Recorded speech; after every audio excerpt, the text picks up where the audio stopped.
안녕하세요. 이제 베드로 전서. 목사님 안녕하세요. 예, 안녕하세요. 네, 3장을 시작하겠습니다.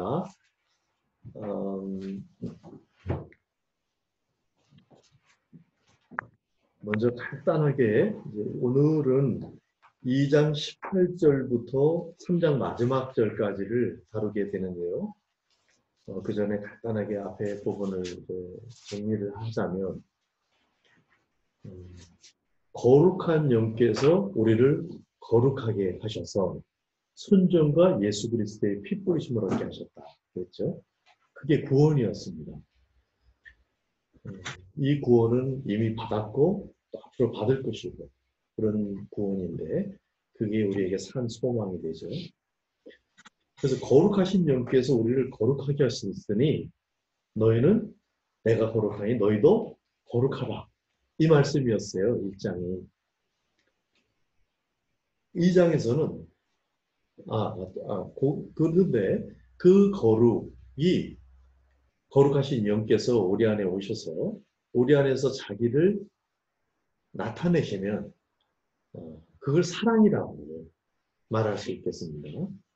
그러니까 하나님이 우리 안에서 우리의 성품의 동의를 거쳐서 자신의 성품을 드러내시는 거예요. 이제 그걸 사랑이다 이렇게 이해할 수 있는데 그 일을 계속해서 집중해서 하도록 사명을 부여받은 사람이 바로 제사장인 거죠. 그래서 2장에는 너희가 거룩한 제사장, 왕 같은 제사장이다. 그러니까 거룩, 사랑, 요걸 하는 제사장, 거룩한 제사장이에요. 그래서 계속 지금 거룩이 이제 흐르고 있는 거죠. 근데 그 거룩한 제사장이 하는 일은 핵심이 뭐냐면 축복하는 겁니다. 축복 기도하는 겁니다. 그러니까 사랑을 하는데 그 사랑이 최종적인 형태로 가장 순수하게 그리고 누구도 다 할 수 있는 형태로 하는 것이 바로 축복 기도입니다. 그래서 뭐 가진 사람만 사랑할 수 있는 것이 아니고 아무것도 할 수 없는 사람, 앞이 안 보이는 사람, 지금 몸 전체가 마비가 돼서 누워있는 사람도 이 사랑을 할 수 있다는 거예요. 이 거룩을. 그러니까 인간이면 누구나 다 할 수 있는 그것이 거룩이라는 거죠. 그런데 하나님이 하시기 때문에 그렇고 그리고 사람으로서도 누구나 다 할 수 있는 거는 그 사랑을 다 할 수 있는 거는 그 사랑의 형태가 마지막으로 축복하는 기도이기 때문에 그래서 누워서도 기도할 수 있고 말을 못하는 분들도 기도할 수 있잖아요. 그래서 축복 기도가 이 제사장이 하는 일의 마지막입니다. 그래서 레위기를 보면은 번제, 화목제, 속죄제, 위임제 이런 것이 다 완성되고 9장에 가면 제사장이 축복을 통해서 제사를 완성했다 이렇게 기록이 나오고 그러면 하늘에서 불이 떨어졌습니다. 그래서 지금 이제 제사장이 하는 일의 최종적인 거, 뭐 제사를 드리고 뭐 이런 거는 전부 다 과정이고 그 마무리로 축복 기도를 하게 돼 있는 거죠. 그래서 지금 2장에 제사장이 하는 일이 그 일인데 그 일이 되려면 모든 에너지가 거기에 집중되도록 다른 일에는 힘을 빼라. 한 가지만 집중해라. 그게 뭐냐면 하나님께 순종하는 겁니다.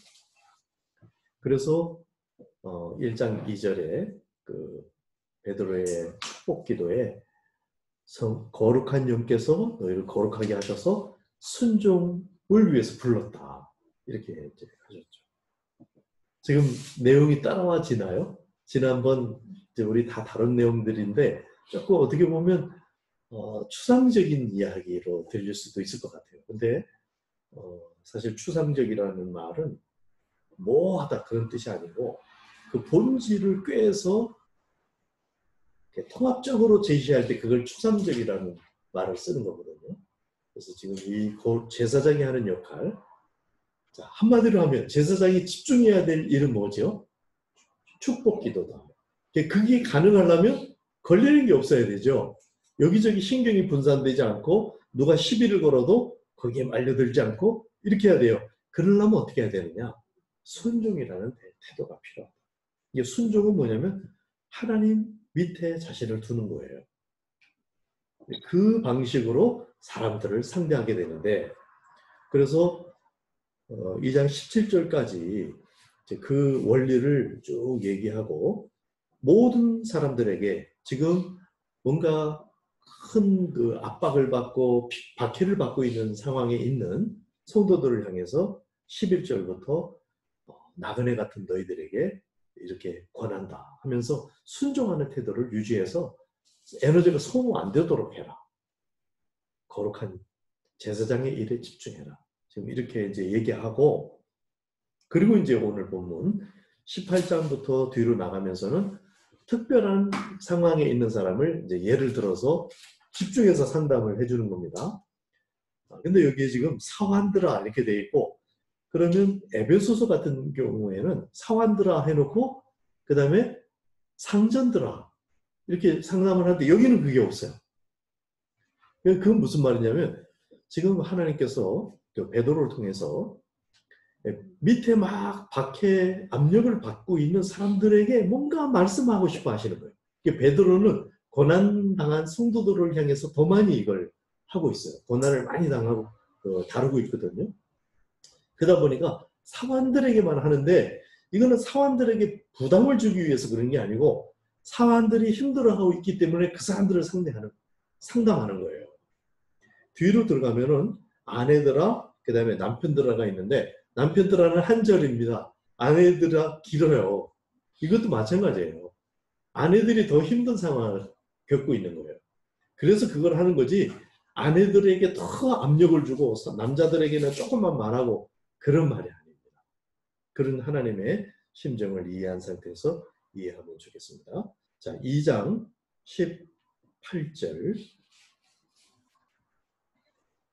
18절부터 21절까지 같이 읽겠습니다. 시작. 사환들아 범사에 두려워함으로 주인들에게 순종하되 선하고 관용하는 자들에게만 아니라 또한 까다로운 자들에게도 그리하라. 부당하게 고난을 받아도 하나님을 생각함으로 슬픔을 참으면 이는 아름다우라. 죄가 있어 매를 맞고 참으면 무슨 칭찬이 있으리요. 그러나 선을 행함으로 고난을 받고 참으면 이는 하나님 앞에 아름다우니라. 이를 위하여 너희가 부르심을 받았으니 그리스도도 너희를 위하여 고난을 받으사 너희에게 본을 끼쳐 그 자취를 따라오게 하려 하셨느니라.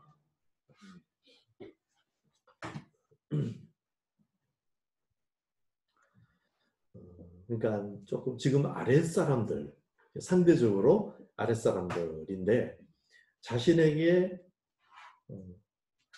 까다로운 사람이 자기 위에 있고 자기가 그 밑에 있다 이렇게 느끼는 사람들에게 지금 하는 말씀이에요. 근데 그 분들에게 주인에게 순종하되 선하고 관용하는 자들에게만 아니라 또한 까다로운 자들에게도 그리하라. 혹시 누구 생각나는 인물이 있습니까? 이렇게 할 때 그럴 수가 있거든요. 그런데 이제 순종하라. 그러니까 이 순종은 참 어떻게 보면 아프죠. 지금 힘든 사람을 더 힘들게 하나? 그게 전혀 아닙니다. 이게 지금 빠져나오는 길이에요. 19절 부당하게 고난을 받아도 하나님을 생각함으로 슬픔을 참으면 이는 아름다우나. 예를 들어서 공산혁명 이런 걸 보면요. 부당한 계급투쟁에서 부당한 권력이 누르면 그거를 봉기하라는 거죠. 계급투쟁을 하라는 거죠. 근데 기독교의 이 말씀을 잘 받아들이면 그렇게 안 하도록 권면하고 있기 때문에 공산주의자들이 이걸 알았어요. 성경이 가르치는 바가 뭔가를. 그래가지고 요대로 하면 공산혁명이 안 되기 때문에 종교는 아편이라고 그런 거예요. 기독교인들이 이렇게 말씀을 실천하면 공산주의를 할 수가 없기 때문에. 그러니까 굉장히 중요한 말씀이 여기 들어있는 거죠. 오히려 공산주의자들은 이거를 파악을 했는데 성도들이 이것을 오해하면 안 되겠습니다. 왜냐하면 이렇게 순종하면서 고난 중에도 평안을 누리면, 그러니까 고난 자체가 부조리가 아니고 고난 중에도 사랑 없음이 부조리예요. 그러니까 계급이나 막 이런 그 사회에 가난한 자가 있고 부자가 있고 이런 거는 예수님마저도 그런 상황은 끝까지 다 있을 것이다. 종말까지. 그렇게 말씀하셨어요. 그러니까 그 상황 자체가 문제가 아니고 그 상황 속에서 사랑이 없는 게 문제거든요. 그래서 이 사랑, 제사장의 역할을 감당하는 사람들에게 지금 사랑이 움직이기 때문에 그런 사람들은 고난 중에도 평강을 누리게 됩니다. 그리고 심지어는 그게 아름답다는 거예요. 아름다움. 이렇게 눌리고 어려움 당하는 중에 아름다움이 있다. 이렇게 얘기하고 있고, 두 번이나 그래요. 20절에도 고난을 받고 참으면 이는 하나님 앞에 아름다우니라. 혹시 그런 고난을 느끼고 계시는 분이 있다면 하나님이 아름답게 지금 보고 계시다는 것에 시선을 맞춰주시기를 부탁드립니다. 21절, 이를 위하여 너희가 부르심을 받았으니 그리스도도 너희를 위하여 고난을 받아서 너희에게 본을 끼쳐 그 자체를 따라오게 하려 하셨느니라. 그러니까 부르심 자체가 여기에 있다는 거예요. 이 아름다움을 이루는 일. 그래서 예수님께서 친히 시범을 보이셨다는 거예요.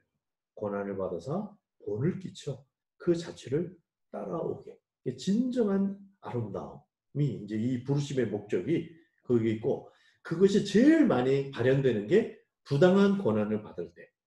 거기에 예술이 있다. 사람들이 그림 그리고 노래를 만들고 춤을 추고 하는 그런 예술, 보이는 예술 정도가 아니고 정말 이게 궁극적인 예술인 거죠.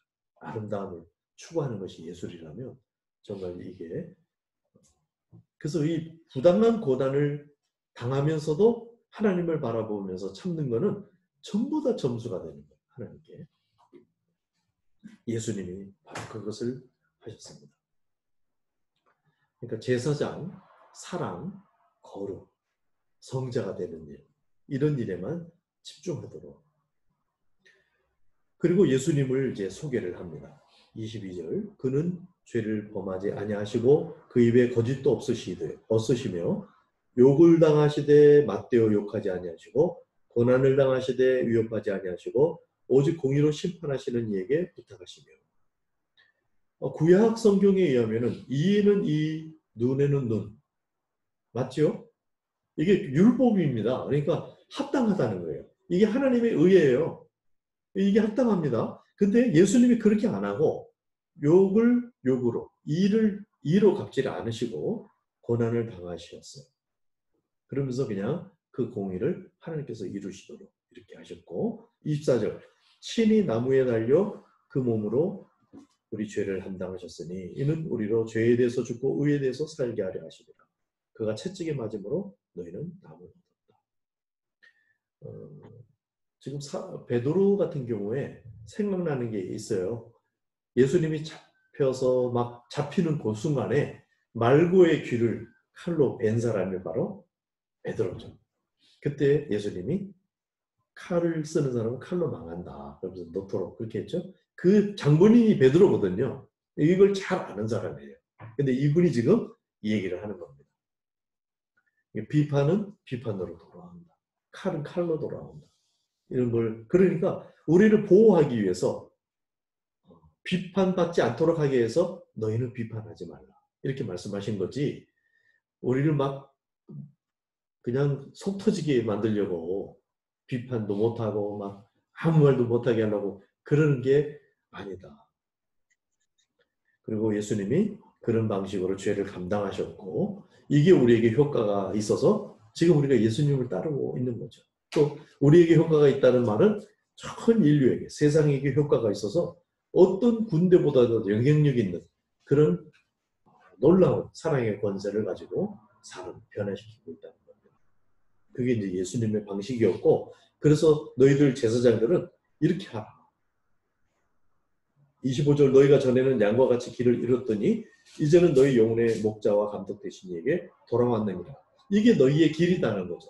그전에는 길이 좀 헷갈렸는지 모르지만 이게 길이다.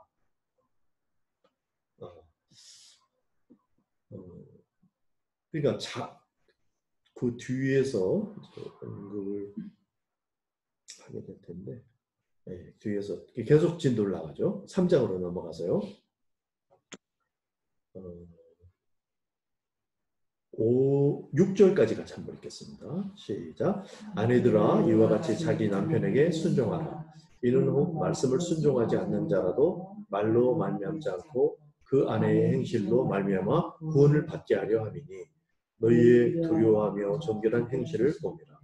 너희의 단장은 머리를 꾸미고 금을 차고 아름다운 옷을 입는 외모로 하지 말고 오직 마음에 숨은 사람을 온유하고 안정한 심령에 썩지 아니할 것으로 하라. 이는 하나님 앞에 값진 것입니다. 전에 하나님께 소망을 두었던 거룩한 부녀들도 이와 같이 자기 남편에게 순종함으로 자기를 단정하였나니 사라가 아브라함을 주라 칭하여 순전한 것 같이 너희는 선을 행하고 아무 두려운 일에도 놀라지 아니하면 그의 딸이 된 것이다. 아내들에게 한 가지를 요구하는데 남편에게 순종하라. 원래 이게 주님께 순종하라이죠. 근데 그 연장선에서 아내들에게 특별히 부탁하는데 남편에게 순종하라. 순종이라는 말을 그대로 막 다 이렇게 고지고대로 듣고 막 이런 꼼짝도 못하고 그런 뜻이 아니고 그냥 자신을 그 밑에 두는 태도라고 그랬습니다. 그런 상태에서 얼마든지 대화하고 하나님과 마치 우리가 하나님 밑에 두고 기도를 통해서 얼마든지 우리 아픔과 모자람과 이런 걸 하소연할 수 있잖아요. 그런 식이죠.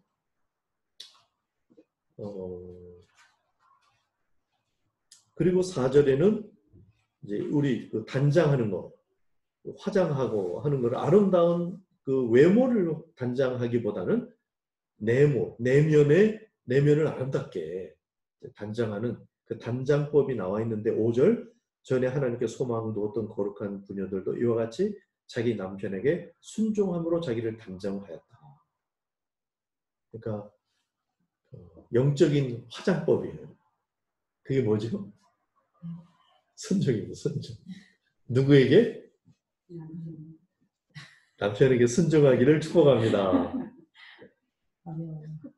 어려워요. 예, 참 어려운 일이죠. 그래서 이제 이게 근데 우리가 이 말씀을 그냥 그때 상황에서 옛날에 그 남존여비의 상황에서 그냥 주어진 그냥 그 상황에만 맞는 말씀일까요? 아니면 1.1획 도 떨어지지 않는 전 인류에게 통하는 그런 말씀으로 우리가 받아야 하겠습니까? 전자입니까? 후자입니까? 후자로 우리가 받아야 되잖아요. 그래서 참 고민이 되는 거예요, 실제로. 실제로 이게 순종해 보려니까 이게 보통 일이 아닐 뿐만 아니라 합당하지 않아 보이는 거죠. 이게 무슨 존경이 돼야 말이지 뭐 쉽고 막 순종해서는 큰일 날 것 같기도 하고 막 엉터리 같은 것들 막 하니까요. 이제 이런 게 있습니다. 근데 참 하여튼 일단 그렇게만 얘기한 게 아니고 남편들에게도 한마디 했습니다. 읽습니다. 시작. 남편들아 이와 같이 지식을 따라 너희 아내와 동거하고 그를 더 연약한 그릇이요 또 생명의 은혜를 함께 이어받을 자로 알아 귀히 여기라. 이는 너희 기도가 막히지 아니하게 하려 합니다.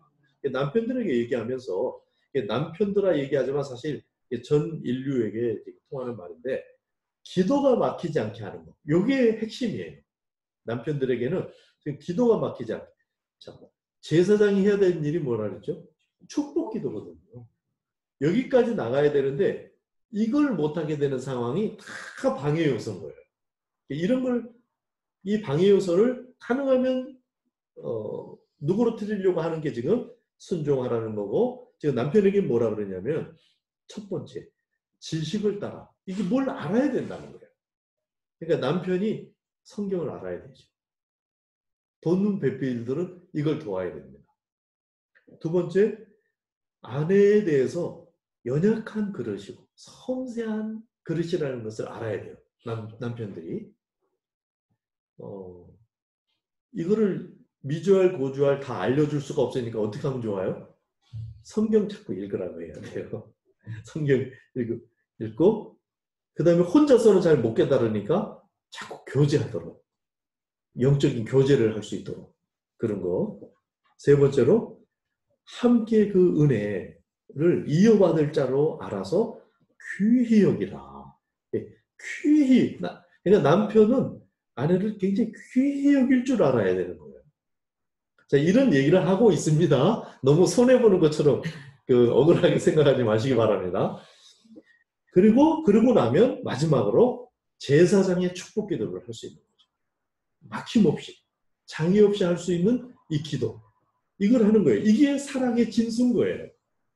그래서 우리 교회 표 아시죠? 우리 정신자 권사님 오늘 가져가서 봤습니까? 뭐라고 써 있어요?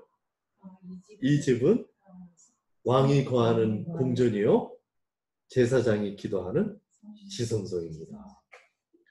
정말 거기에서 하나님과 통하면서 정말 왕 같은 제사장으로서 지성소에서 축복의 기도, 자녀들 가문을 축복할 뿐만 아니라 또 이 교회와 세계와 열방을, 그래서 하나님의 자녀로서 또 그리스도의 신부로서 그리고 열방의 제사장으로서 이제 그 실력을 익혀가는 데가 그 가정이고 또 가장이 해야 될 일인 거죠. 거기까지 가는데, 그래서 사실 남편과 아내가 같이 앞서거니 뒤서거니 하면서 성장하면 이게 가장 좋은 거죠. 근데 대체로 여자분들이 나와 있으니까 오늘도 딱 여기 앞에 계신 분들은 여성이시네요. 그러니 저도 여성들에게 지금 직접적으로는 말을 못하고 있잖아요. 근데 왜 이런가 하면 이게 제가 성경도 이런 상황이다 싶은 거예요. 성경에서도 지금 아내들이 더 고충을 겪고 있으니까 아내들을 어떻게 이게 살리려고 더 많이 말하는 거지, 막 너 순종해라 이게 아니에요. 그리고 그래서 지금 이제 유교의 남전여비 사상과는 완전히 다른 개념이에요. 여기서 순종한다는 거. 굳이 이 한자말을 빌려 쓴다면 남전 여귀, 여비가 아니고 귀하게 여기라 하는 이게 되는 거죠. 시급한 게 굉장히 남자들의 문제인 것 같은데, 우선 우리가 이것을 영구적인 하나님의 말씀으로 인정하고 상황적인 지침이 아니고 정말 우리가 이걸 가지고 기도를 해야, 그래야 바른 방향으로 또 기도할 수가 있습니다. 그리고 저는 사실 이렇게 사람들과 교제하고 상담을 하고 하면서 느끼는 게 뭐냐면, 이 세상적으로 말하면은 저하고 상담하는 사람들이 손해예요. 왜냐하면 잘못은 저 사람이 더 많이 했는데 당신 보고 사랑을 하라 하니, 그러니까 이 사람만 죽을 맛이 어떻게 세상 것으로 보면 손해보라 그러고, 저도 말하면서 좀 어떤 때는 좀 그렇더라고요. 근데 다시 한번 영적인 원리를 생각하고 진짜 복을 생각하고 하나님의 심정을 헤아려 볼 때 그게 맞는 거죠.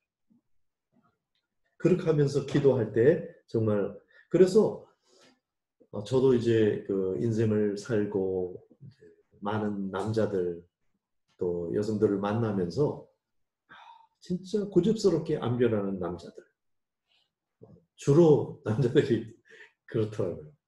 답답하고 안타깝고 참 그게 문제가 큰 것 같고, 그래서 제가요 안식년을 갔다 온 뒤에 마음속에 순교라는 단어가 이제 내 마음에 자리 잡았어요.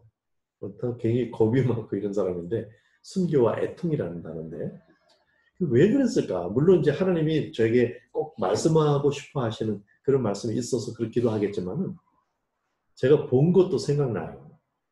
어떤 연로한 부부, 뉴질랜드에서 그냥 가진 그것을 다 해보고 돈도 가져보고 막 다 누리다가 뉴질랜드에 이제 정착을 했는데, 아내도 이제 연세가 한 8, 90 가까이 되시는 분들이에요. 아내는 계속 뭐를 계속 불만을 말씀하죠. 듣든지 안 듣든지. 버릇이 돼버린 거죠. 같이 이렇게 이야기하는데도 당신 말을 계속 하세요. 네, 불만스러움을 계속 말씀해요. 수정이 안 돼요. 남자는 아랑곳하지 않고 자기 할 짓을 계속해요. 너무 답답한 거예요.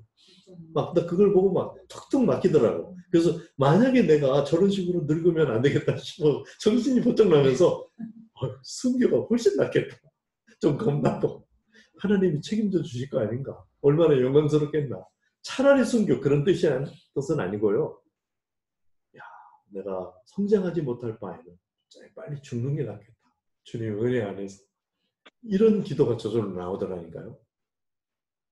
여기 지금 남자들이 안 계신데 이제 영상을 통해서도 듣게 되실 남자 여러분 정신 차리시기 바랍니다. 변해야 돼요. 정말 살 같은 마음을 가지고 하나님 앞에 정말 그리스도가 아내를 아끼듯이 여기에 다 들어있잖아요. 얼마나 큰 게 들어있습니까? 근데 이제 우리가 주의할 것은 하나님께서 남편에게 얘기하는 말을 엿들을 것이 아니고요. 또 아내들은 그래야 되고 또 남편들은 하나님이 아내들에게 하는 말씀을 엿듣고 거봐 나한테 순종하라 그랬잖아. 이거는 바보들이나 하는 말이죠. 자기에게 하는 음성을 들으시기 바랍니다. 그래서 하나님 앞에 순종할 마음을 가지고 우리 아내들은 정말 이게 어려운데 그런데 하나님 어떻게 해야 됩니까? 지혜를 주시고 또 힘을 주시고 그렇게 기도하면서 뭔가 길을 찾아내요. 근데 정말 그 순종의 자리로 이뤄갈 때 이제 완벽히 그렇게 보장할 수는 없죠. 왜냐하면 그런데 대체로 다 남자들이 그렇게 되면 어느 정도 변화가 일어나는 것들을 경험치로 알고 있어요. 그러나 예외도 있겠죠. 왜냐하면 예수님마저도 끝까지 예수님이 그렇게 했는데도 끝까지 죽이는 사람도 있었으니까요. 그러나 100% 장담할 수는 없지만 대체로 이런 구도 속에서 사람들이 변화가 일어난다. 그래서 우리는 하나님께 순종하는 그런 태도를 갖게 되기를 그렇게 좀 같이 기도하기를 원하고요.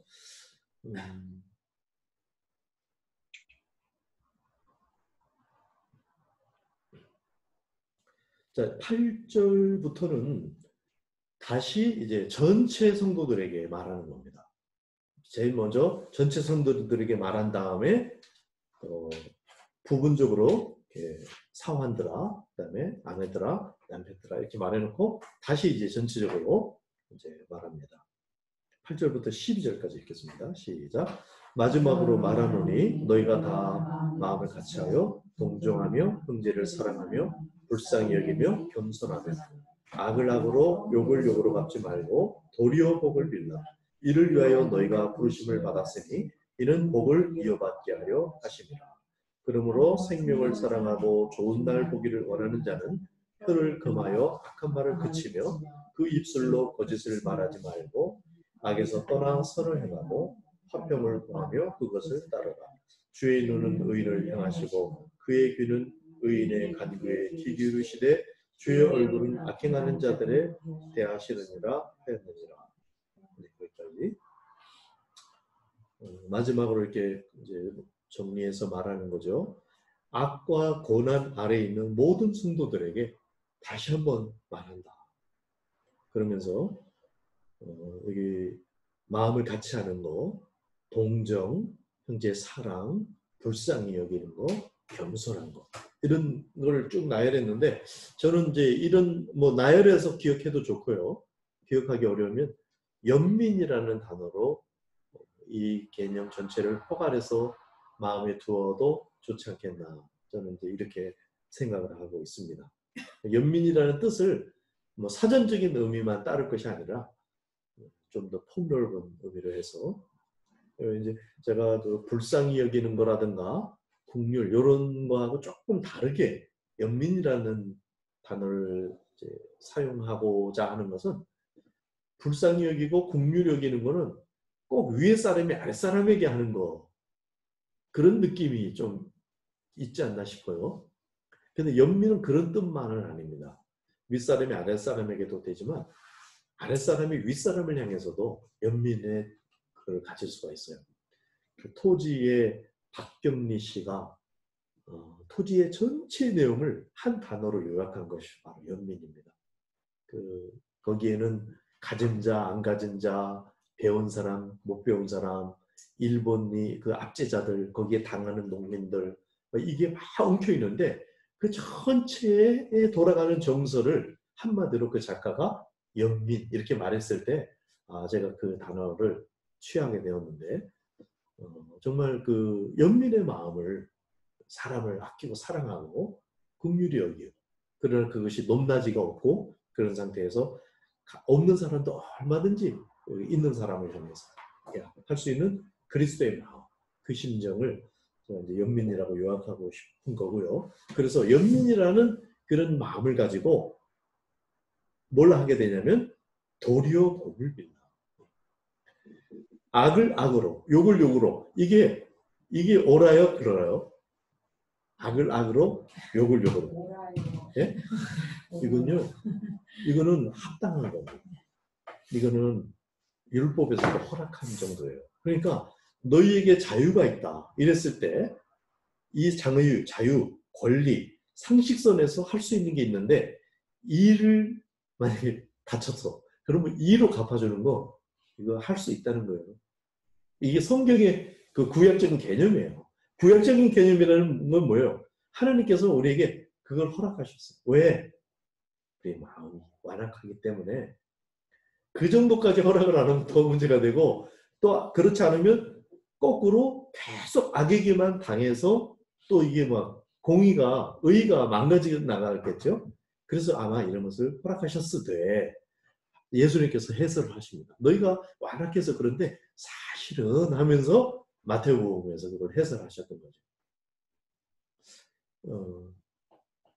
그런 사실은 도리어 복을 비는 거 이게 가장 길이다 하면서 이제 얘기하는 거예요. 너희가 부르심을 받았으니 이를 위하여 부르심을 받았으니 이는 복을 이어받게 하려 합니다. 도리어 복을 빌라는 이 말은 2장 23절에도 예수님이 그렇게 하셨다는 것을 말씀하고 있죠. 욕을 당하시되 맞대어 욕하지 아니하고 이렇게 하시면서 하셨던 거. 두 번째 이렇게 인용하고 있고요. 그러니까 예수님이 모범을 보여주셨고 그게 거룩한 제사장들이 왕 같은 제사장들이 해낼 일이다 하고 지금 말씀하신 겁니다. 그래서 이를 위하여 부르심을 받았다. 이게 소명이에요. 소명. 사명 이전에 소명이 있는 거거든요. 우리 모든 소명의 자리가 도리어 복을 빌어주는 거. 이게 그 자리이고요. 13절에는 너희가 열심으로 선을 행하면 누가 너희를 헤아리요. 진짜 선의 수위를 계속 높여서 언젠가는 우리를 헤아리려는 자들, 악의를 가진 자들이 잠잠해질 수밖에 없을 만한 높이로까지 선으로 악을 이기라는 이런 격려가 어머니 안에 들어있다는 겁니다.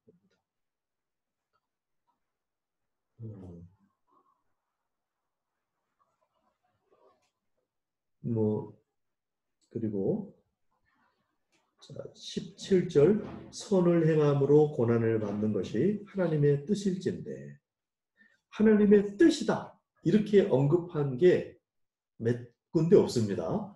하나님의 뜻이다 이렇게 명쾌하게 말한 부분도 있죠. 다른 성경에 항상 기뻐하라 쉬지 말고 기도하라 범사에 감사하라 이런 거 있죠. 그죠? 이게 하나님의 뜻이다 이렇게 명쾌하게 말한 적 있죠. 그런 것 같이 명쾌하게 여기에 선을 행함으로 고난받는 것이 하나님의 뜻이다. 이렇게 언급하고 있습니다. 그러면서 그리스도의 모범을 보여주는데 18절부터 마지막 절까지 읽겠습니다. 시작. 그리스도께서도 단번에 죄를 위하여 죽으사 의인으로서 불의한 자를 대신하셨으니 이는 우리를 하나님 앞으로 인도하려 하십니다. 육체로는 죽임을 당하시고 영으로는 살리심을 받으셨으니 그가 또한 영으로 가서 옥에 있는 영들에게 선포하십니다. 그들은 전에 노아의 날 방주를 준비할 동안 하나님이 오래 참고 기다릴 때에 걱정하지 아니하던 자들이라. 방주에서 물로 말미암아 구원을 얻은 자가 몇 명뿐이니 겨우 8명이라. 물은 예수 그리스도께서 부활하심으로 말미암아 이제 너희를 구원하는 편이 곧 세례라. 이는 육체의 더러운 것을 제하여 버림이 아니요 하나님을 향한 선한 양심의 강론이라. 그는 하늘에 오르사 하나님 우편에 계시니 천사들과 권세들과 능력들이 그에게 순종하느니라. 예수님이 하신 모범을 지금 보여주면서 우리를 다시 격려하고 있는 것이죠. 단번에 영원한 대속의 죽음을 죽으셨습니다. 그리고 이제 그 순종으로 그렇게 하신 거죠.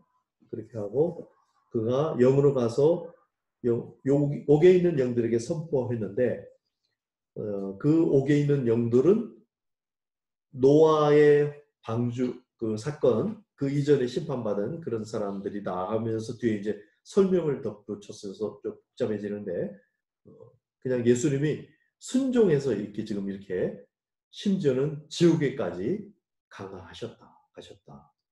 지옥에 갔다는 말은 뭐 신분받아서 지옥에 떨어졌다 그런 말은 아니죠. 이것은 지옥에서 예수님의 온전한 순종을 선포하신 거예요.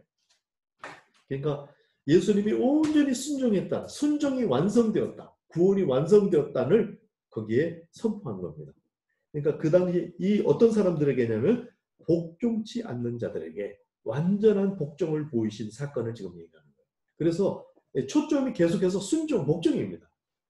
그래서 20절에도 복종치 아니하는 자들에게 보여주신 거고 22절에도 가보면은 천사들과 권세들과 능력들이 그에게 복종하느니라. 그래서 예수님의 온전하신 그 복종으로 말미암아 지옥에서 지금 복종치 않았던 사람들에게 이 복종의 완전한 복종을 보여주신 것일 뿐만 아니라 또 하늘에 오르시자 이 자초지정을 다 알고 있는 그 존재들이 있어요. 누구냐면 천사들입니다.